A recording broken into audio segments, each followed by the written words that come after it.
All right, little Subaru update here. So again, these are sedan quarters that were modified onto the wagon. So they are different as far as the fitment goes. So what we had to do is we had to modify the bumper here, because this is a wagon bumper, so it doesn't line up, you know, it overhangs as you saw in the other video. On one side it's 1/2 inch, on the other side it was what, 1 1/8 inch. Yeah, so this side modified quite a bit.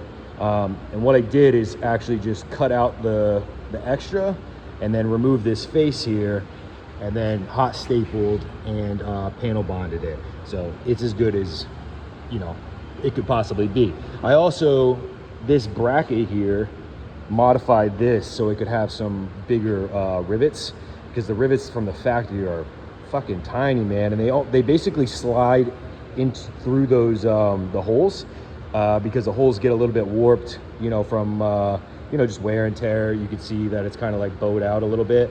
So I put in some bigger rivets and basically modified this bracket. So this is also, the bracket was also cut so that way it fits, because obviously it's shorter now.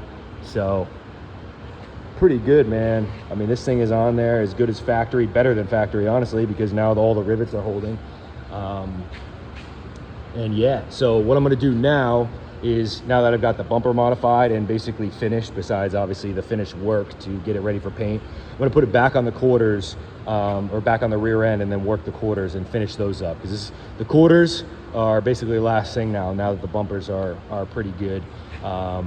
So that is the goal for today, to get those 2 quarters into primer, and then we'll be ready to paint this bitch.